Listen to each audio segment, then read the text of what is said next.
Hello and welcome to Arthex. বন্ধুরা, আজকে আমি ইন্ডিয়া এবং পাকিস্তানের সামরিক শক্তির মিলিটারি পাওয়ারের তুলনা করব 2025-এর বেসিসে, আপডেটেড ডাটা সহ।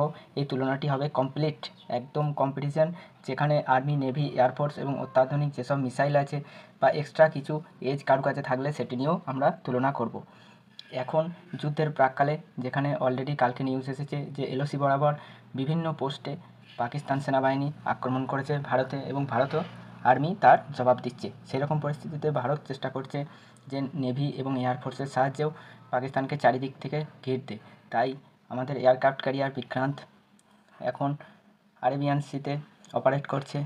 তার সাথে সাথে বিভিন্ন ডেস্ট্রয়ার, অত্যাধুনিক করভেটস এবং ফ্রিগেটস মিসাইল সহ ওখানে অপারেট করছে, যাতে যদি যুদ্ধ প্রয়োজন হয় তখন খুব অল্প সময়ের মধ্যে পাকিস্তানকে নাভাল ব্লকেড করে দেওয়া যাবে। তো সেই নিয়ে সমস্ত ডিটেলসে আলোচনা করব যে ভারতের সামনে পাকিস্তান কতদিন টিকতে পারে যদি লড়াই লাগে। তো সেই জন্য ভিডিওটি অবশ্যই শেষ অবধি দেখবেন আর চ্যানেলটি সাবস্ক্রাইব করে রাখবেন। প্রথমেই যদি সামরিক শক্তি, কতজন সদস্য আছে সেনাতে, সেটি যদি দেখেন, তাহলে ভারতে আছে 14,55,000 প্লাস সক্রিয়, অ্যাক্টিভ। এখানে আর্মি, নেভি, এয়ারফোর্স এবং কোস্টগার্ড মিলিয়ে এতজন সেনাবাহিনীতে কাজ করছে। আর পাকিস্তানের কাছে আছে 6,54,000। এখানে আমাদের বুঝতে হবে যে ভারতের যে বর্ডার সেটিও অনেক বড় পাকিস্তানের থেকে, তাই এটি একটু বেশি থাকবে। কিন্তু রিজার্ভ ফোর্স দেখুন, রিজার্ভ ফোর্স আছে 11,55,000 প্লাস, প্রায় 12 লাখ রিজার্ভ ফোর্স ইন্ডিয়ার কাছে আছে।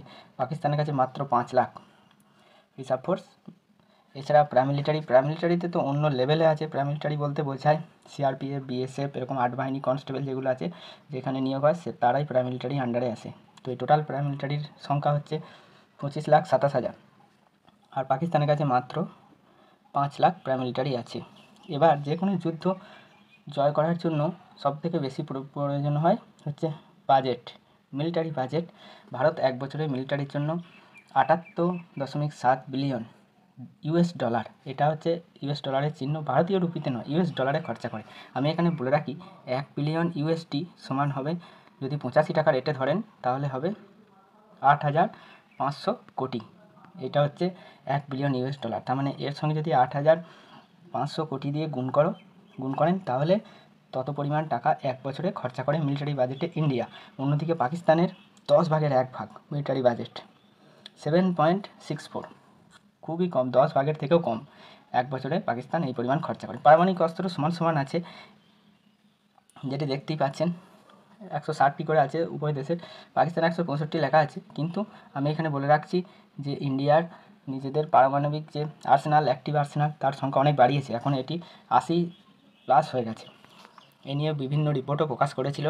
2023-24 থেকে ইন্ডিয়া এটি বাড়াতে শুরু করেছে। নেক্সট,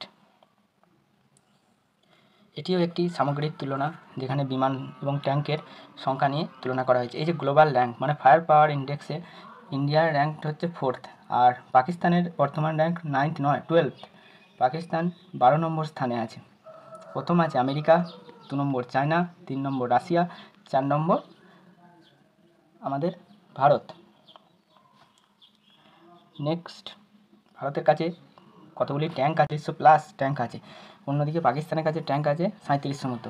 ট্যাঙ্কের মামলায় 19-20 হলেও ভারতের ট্যাঙ্কগুলি অত্যাধুনিক এবং নিজেরা অনেক ট্যাঙ্ক তৈরি করে ডিআরডিওর সাহায্যে। কিন্তু পাকিস্তানের এই সব ক্ষমতা নাই, পাকিস্তান লোকের দয়াতেই ট্যাঙ্ক ইম্পোর্ট করে। ভারতের বিখ্যাত T9 tank, T72 Arjun tank, এগুলো সব বিখ্যাত ট্যাঙ্ক। এরা যাদেরকে বলে একদম ব্যাটেল টেস্টেড ট্যাঙ্ক, ইন্ডিয়ার অল ওয়েদার কন্ডিশনে চলতে পারে, বরফের ওপরেও চলতে পারে, বালির ওপরেও চলতে পারে। এইরকম অত্যাধুনিক ট্যাঙ্ক ইন্ডিয়ার কাছে আছে, এবং ইন্ডিয়া রেগুলার বেসিসে এগুলি আপডেট করতে থাকে। পাকিস্তানের কাছে অত অত্যাধুনিক ট্যাঙ্ক একদমই নেই, এগুলোর নামেই এতগুলি ট্যাঙ্ক আছে। এছাড়া আরও যদি তুলনা দেখেন, তাহলে ফিল্ড গান আছে 4,000+ ইন্ডিয়ার কাছে, পাকিস্তানের কাছে আছে 2500+। হেলিকপ্টার বলতে এয়ারফোর্সের হেলিকপ্টার নয়, যে হেলিকপ্টারগুলি ইন্ডিয়ান আর্মি অপারেট করে, এগুলো সব আর্মির তুলনা হচ্ছে, সেরকম হেলিকপ্টার আছে ভারতের কাছে প্রায় 1200টি, পাকিস্তানের কাছে আছে 360টি। খুবই লো কোয়ালিটি হেলিকপ্টার পাকিস্তানেরগুলি। আমি বললাম যেটাই, যে পাকিস্তান অত হেলিকপ্টার তৈরি করে না, বেশিরভাগ ইম্পোর্ট করে বিভিন্ন দেশ থেকে। এছাড়া যেটি সাজোয়া গানও ভারতের কাছে অনেক বেশি আছে পাকিস্তানের তুলনায়। এবার যদি একটু এয়ারফোর্সের দিকে তুলনা করা হয়, তাহলে এয়ারফোর্স তো ভারতের এয়ারফোর্স অনেকই অত্যাধুনিক এয়ারফোর্স। এর সাথে রাফালের সংযোজন হয়েছে ভারতে, সেটিও লিখে রাখতে হয়। তো ভারতের কাছে অ্যাক্টিভ যে এয়ারফোর্সের ফাইটার প্লেন তার সংখ্যা হচ্ছে 2210টি, আর অন্যদিকে পাকিস্তানের কাছে আছে 1413টি ফাইটার প্লেন। কমপ্লিট এজ ইন্ডিয়ার কাছে রয়েছে, ইন্ডিয়ার কাছে অনেক বেশি সংখ্যায় ফাইটার এয়ারক্রাফট রয়েছে। ভারতের প্রধান যে যুদ্ধ বিমান সেগুলির নাম যদি দেখেন সুকোই 30 MKI, মিরাজ 2000, MiG-29, তেজস হচ্ছে ইন্ডিয়ান মেড। তেজস এয়ারক্রাফটটি ইন্ডিয়ার নিজে হালের সাহায্যে তৈরি করে তেজস। এছাড়া ইন্ডিয়া, যেটি বললাম, ফ্রান্সের ডাসো কোম্পানি থেকে রাফেল ইম্পোর্ট করেছে। ভারত এখন 42+ রাফেল অপারেট করে। এছাড়া রাফেলের মেরিন ভার্সনটিও ইন্ডিয়া রিসেন্টলি কিনতে চলেছে, এর ফলে ভারতের ফায়ার পাওয়ার আরও কিছুটা বাড়বে।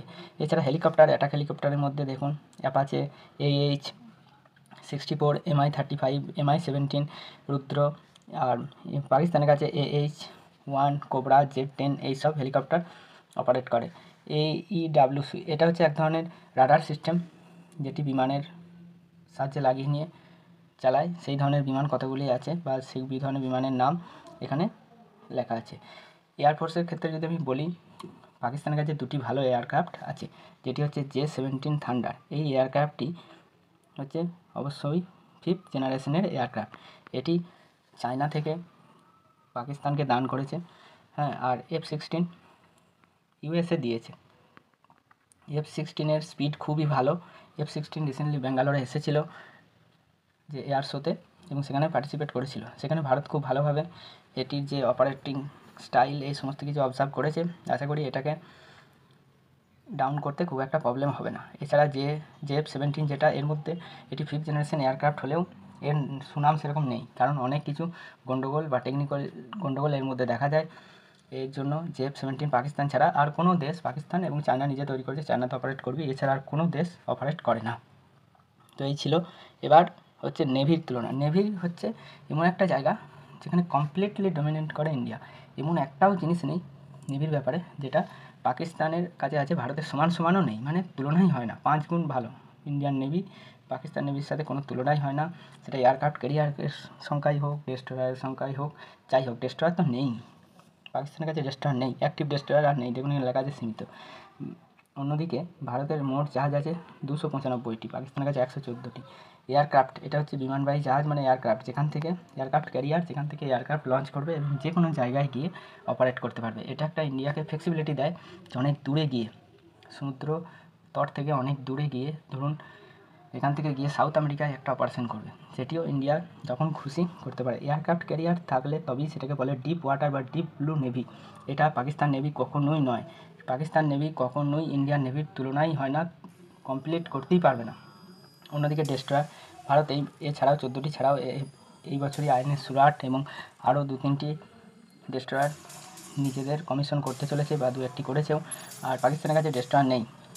সাবমেরিন, ভারতের কাছে সাবমেরিন আছে 18টি, এখানে 16টি লেখা আছে, কিন্তু আমি বলছি লেটেস্ট নিউজ 18টি সাবমেরিন আছে। স্করপিয়ন ক্লাস সাবমেরিন আছে এবং 2টি আছে নিউক্লিয়ার পাওয়ার সাবমেরিন, যেখান থেকে ব্যালিস্টিক মিসাইল পর্যন্ত লঞ্চ করতে পারে।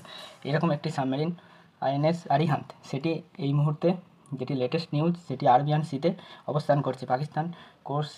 পাকিস্তানের যে কোস্ট তার আশেপাশেই আছে, এবং কোথায় আছে এক্স্যাক্টলি কোনো দিন কেউ বলে না। এটি সবসময় টপ সিক্রেট লেভেলের হয় যে সাবমেরিন কোথায় অপারেট করছে।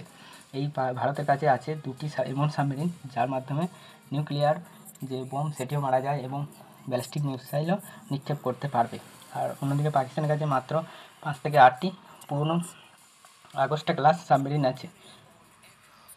নেক্সট, ভারতের কাছে টেকনোলজিক্যাল হাতিয়ার কী কী আছে, যেগুলির দিক থেকে পাকিস্তানের দিক থেকে অনেক সুপিরিয়র হাতিয়ার এবং যেটাকে বলে মিসাইল আছে, যেমন হচ্ছে অগ্নি-5। এটি হচ্ছে intercontinental ballistic missile. Continental ballistic missile এর মানে হচ্ছে এক কন্টিনেন্ট থেকে অন্য কন্টিনেন্টে গিয়ে, এক মহাদেশ থেকে অন্য মহাদেশে গিয়ে অ্যাটাক করতে পারবে, এরকম মিসাইল হচ্ছে অগ্নি-5। এটি ভারত নিজে ডেভেলপ করেছে। এছাড়াও ব্রহ্মস, যেটি খুবই স্পিডে চলে, যাকে মার্ক দেওয়ার ক্ষমতা এখনও পর্যন্ত অন্য কোনো হাতিয়ারের হয়নি। এছাড়া INS আরিহান্ত, যেটা আমি বললাম, নিউক্লিয়ার পাওয়ার সাবমেরিন, যেটি দেখতেই পাচ্ছেন। এছাড়া কোল্ড স্টার্ট ডক্টরিন, মানে খুব তাড়াতাড়ি অ্যাটাক করতে পারবে, সেরকম কৌশল ইন্ডিয়ার মিলিটারির কাছে আছে। এছাড়া আরও অনেক কিছু আছে, যেটা হচ্ছে S-400, যেটি সবাই জানে এক জায়গায় ফিট করা থাকলে 400 কিলোমিটার পর্যন্ত পুরো সেফগার্ড করে। সেটা ড্রোনই হোক বা মিলিটারি এয়ারক্রাফটই হোক, মিসাইল হোক, সমস্ত কিছুই শাটডাউন করার ক্ষমতা S-400 আছে। ভারতের কাছে অনেকগুলি S-400 ত্রিম্প আছে। অন্যদিকে পাকিস্তানের কাছে কী আছে? সায়েন্স সিরিজের মিসাইল আছে। এই সায়েন্স সিরিজের মিসাইলের ওপর রিসেন্টলি ইউএসএ প্রতিবন্ধকও লাগিয়েছে, কারণ এই যে দেখতে পাচ্ছেন 2750 কিলোমিটার, ফলে ডাইরেক্ট ইসরায়েলকে থ্রেট দিতে পারে পাকিস্তান। সেই জন্য পাকিস্তানের সায়েন্স সিরিজের মিসাইলের ওপর প্রতিবন্ধকতা লাগিয়ে রেখেছে ইউএসএ। 2024 সালেই এই যে প্রতিবন্ধকতা এটি চলে এসেছে। এছাড়া সমস্ত যে মিলিটারির অত্যাধুনিক হাতিয়ারের ক্ষেত্রে পাকিস্তান অনেক পিছিয়ে আছে, ফার বিহাইন্ড যাকে বলে, অনেক পিছিয়ে আছে। নেক্সট, ভারত এই সব জিনিসগুলো কোথা থেকে পায়? Military equipment. তো ভারতের main defence research and development organisation, এরা বিভিন্ন ধরনের রাডার সিস্টেম বা যেটাকে বলে ট্যাঙ্ক, এই সমস্ত কিছু তৈরি করে। হাল হিন্দুস্তান এরোনটিক্স লিমিটেড প্লেন তৈরি করে, যেমন হচ্ছে তেজস। এছাড়া আমেরিকার কাছ থেকে, রাশিয়ার কাছ থেকে, ফ্রান্সের কাছ থেকে বিভিন্ন ধরনের জিনিস কেনা বেচা, মানে জিনিস ইম্পোর্ট করে বা মিলিটারি ইকুইপমেন্ট ভারত ক্রয় করে। তার জন্যই বাজেট, যেটা আমি বললাম, $78 বিলিয়ন প্লাস। অন্যদিকে পাকিস্তান চীন ও তুরস্কের সহায়তায় বেঁচে আছে, লিটারেলি লোন নিয়ে এবং দানের সহায়তায় কিনে। অন্য কোনোভাবেই এদের যে রিসার্চ অ্যান্ড ডেভেলপমেন্টে খরচা করবে সেরকম টাকাই তো নেই। 7.5 USDর মতো টোটাল বাজেট, তার মধ্যে এত লোক রাখতে হবে, অপারেট করতে হবে, হিউজ কস্ট আছে। 2 নম্বর হচ্ছে পাকিস্তান আর্মি বা পাকিস্তান মিলিটারিতে যেটি হচ্ছে সেটি হচ্ছে করাপশন। বড় বড় জেনারেলসদের কাছে কোটি কোটি টাকা আছে এবং তারা বিদেশে জমি বাংলো এসব কিনে রাখে। তো বন্ধুরা, এই ছিল আমার এটি তুলনা। আশা করি সমস্ত কিছু বুঝতে পেরেছেন। পাকিস্তান কোনোভাবেই ভারতের সামনে টিকতে পারবে না, কারণ শুধু মিলিটারি পাওয়ার নয়, অর্থনৈতিক পাওয়ারও পাকিস্তানের খুবই লো। পাকিস্তানের যে রিজার্ভ সেটি হচ্ছে মাত্র 14 বিলিয়ন। আর ভারতের কত জানেন? ভারতের হচ্ছে 650 বিলিয়ন। মানে কোনোভাবেই ভারত যদি অ্যাটাক করে, পাকিস্তান লজিস্টিক সাপোর্ট দিতেই পারবে না, 3-4 দিনের মধ্যে ভেঙে পড়বে। এটা আগেও দেখেছি, 1971 সালেও ভারত 7 দিনের মধ্যে সারেন্ডার করিয়ে দিয়েছিল গোটা পাকিস্তানকে। তো এই ছিল। এবার যদি ভারত বাংলাদেশের মিলিটারি কম্প্যারিজন নিয়ে এরকম একটি ভিডিও চান, তাহলে অবশ্যই আমার কমেন্ট সেকশনে জানান, আমি আপডেটেড ভিডিও বানিয়ে দেবো। Thank you for watching Arthex. চ্যানেলটি সাবস্ক্রাইব করে রাখুন।